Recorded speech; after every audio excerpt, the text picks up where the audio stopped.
আমরা স্পষ্ট করে একটা জিনিস বলি, কিছু উপদেষ্টার মধ্যে আমরা এই আচরণ দেখতে পাচ্ছি যে তারা এখন কোনোভাবে দায় সারা দায়িত্বটা পালন করে নির্বাচনের মধ্য দিয়ে এক্সিট নিতে পারলে হইল, দেশে থাকুক আর দেশের বাইরে থাকুক।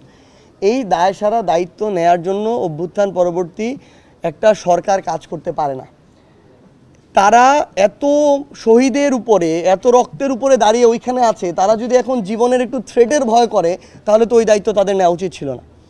সো স্পষ্ট কথা, তারা যদি এত কিছু, এত বড় ত্যাগ, এগুলোকে ভুলে গিয়ে শুধুমাত্র ওইটুকু চিন্তা করে, সবাই না গুটি কয়েক, তারা যদি ওইটুকু চিন্তা করে এবং ওইভাবে নেগোসিয়েশনের ভিত্তিতে আগামীতে কারা ক্ষমতায় আসবে ওইটাকে চিন্তা করে তাদের সাথে আলাপ আলোচনার ভিত্তিতে দেশের সিদ্ধান্ত গ্রহণ করে, আমরা মনে করি দেশের মানুষের সামনে তারা মুখ দেখাইতে পারবে না। কোথায় সেফ এক্সিট নিবে?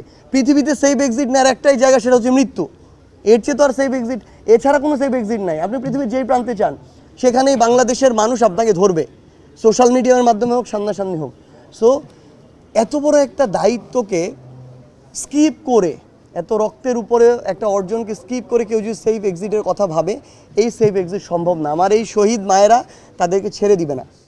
টয়লেটের পাশে একটা 1 ফিট বাই 1.5 ফিটের পিভিসি দিয়ে কেন্দ্রীয় অফিস হয়ে যায়, যার কোনো সভাপতি সেক্রেটারি থাকে না, যার কোনো বাংলাদেশের কার্যক্রম থাকে না, জেলা উপজেলা কমিটি থাকে না, কিছু থাকে না, সে কিভাবে কোন সো কল্ড ক্রাইটেরিয়ায় মনোনয়ন বা নিবন্ধন পাওয়ার উপযুক্ত হয়ে যায়, আমরা এটাতে আসলে খুবই হতাশ নির্বাচন কমিশনের প্রতি। তাদেরকে অনুরোধ করব তারা যেন নিজেদের ওই সো কল্ড বোগাস ক্রাইটেরিয়াগুলোকে সংশোধন করে।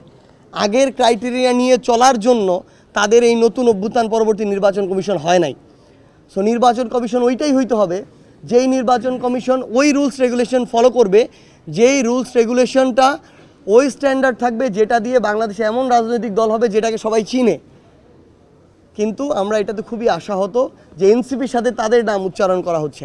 সো এই বিষয়গুলোতে তাদের আমরা স্ট্রং সংশোধন এবং নতুন পলিসি প্রত্যাশা করি।